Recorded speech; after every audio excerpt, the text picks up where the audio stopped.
This channel does not promote any violent, harmful, or illegal activities. All content provided by this channel is meant for an educational purpose only. Auction টেবিলে winner Delhi ক্যাপিটালসের ক্ষেত্রে এমনটাই বলা হচ্ছিল। মৌসুমের শুরুতে দিল্লিকে অন্যতম শক্তিশালী দল ভাবা হয়েছিল, কিন্তু ধারাবাহিকতা দেখাতে ব্যর্থ। মুম্বাইয়ের কাছে শেষ ম্যাচটাতে হেরে তাদের প্লে অফে যাওয়ার স্বপ্নভঙ্গ হয়েছিল। জয় দিয়ে অবশ্য মৌসুম শেষ করেছে। মৌসুমের প্রথম 4টি ম্যাচে টানা জয়, 5 নম্বর ম্যাচে প্রথম হার মুম্বাইয়ের কাছে। পরের ম্যাচে আবার রাজস্থানের বিরুদ্ধে সুপার ওভারে কোনো রকমে জয়, তারপর থেকে হারের ধাক্কা। প্রথম 6 ম্যাচে মোট 5টিতে জয় এবং বাকি 8 ম্যাচের মধ্যে মাত্র 2টিতে জয়। হায়দ্রাবাদের বিরুদ্ধে ম্যাচ বৃষ্টিতে ভেস্তে গেছিল। একাধিক ম্যাচ উইনার থাকলেও প্লে অফে যেতে না পারা। দিল্লির হতাশার সম্ভাব্য কারণ ঠিক কী?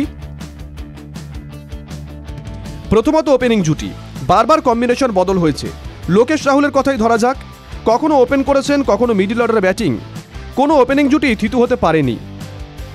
লোকেশ রাহুল, জ্যাক ফ্রেজার, অভিষেক পোরেল, ফাফ দু প্লেসি, করুণ নায়ার, ভিন্ন ওপেনার ট্রাই করেছে দিল্লি ক্যাপিটালস। ব্যাটিংয়ে ওপেনিং জুটি খুবই গুরুত্বপূর্ণ। শুরুটা ভালো হলে মিডল অর্ডারে পরীক্ষা করাই যায়, কিন্তু দিল্লির ওপেনিংই বারবার বদল, এতেও তাল কেটেছে। আইপিএলের ইম্প্যাক্ট প্লেয়ার নিয়েও ভুললে চলবে না। ব্যাটিং বা বোলিং আক্রমণকে প্রয়োজন মতন শক্তিশালী করার জন্য এই নিয়ম। কোন দল এই নিয়মের বেশি সুবিধা নিতে পারবে সেটা তাদের পরিকল্পনার উপর নির্ভর করে। গত মৌসুমে চেন্নাই যেমন এই নিয়মকে দারুণ কাজে লাগিয়েছিল, দিল্লি ক্যাপিটালস এখানেও যেন বারবার ভুল করেছে। কখনো পরিকল্পনা কাজে দেয়নি, আবার কখনো পরিকল্পনা কাজে লাগানোর সুযোগই আসেনি। দিল্লির ব্যাটিং এতটাই টালমাটাল ছিল যে এই নিয়মের সুবিধা নিতে ব্যর্থ। কোনো টিম তখনই সাফল্য পায় যখন সকলে মিলে পারফর্ম করতে পারে। কোনো ম্যাচে ব্যাটিং দুর্দান্ত হলো কিন্তু বোলার সঙ্গ দিতে পারল না, তাহলে আর লাভ নেই। বোলারদের সাফল্যের নেপথ্যে ফিল্ডিং পারফরমেন্সও নির্ভর করে।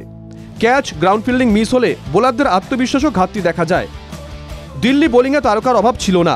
মিচেল স্টার্ক, কুলদীপ যাদব, মোহিত শর্মা, অক্ষর প্যাটেল, মুকেশ কুমার। তারকাদের পাশাপাশি এই মৌসুমে আবিষ্কার বিপরাজ নিগমের কথা ভুললেও চলবে না। বেশ ভালো বল করেছেন। বোলারদের সাফল্য শুধু উইকেটে মাপা যায় না, দেখতে হবে প্রতিপক্ষকে চাপে রাখতে কতটা সফল হয়েছেন। কুলদীপ যাদব 7-এর ইকোনমিতে মোট 15টা উইকেট নিয়েছেন। বাকিরা উইকেট নিলেও প্রতিপক্ষের ওপর সেই দাপটটা দেখাতে ব্যর্থ। বোলিং ইউনিটের ব্যর্থতাও তাদের প্লে অফ থেকে ছিটকে যাওয়ার অন্যতম কারণ।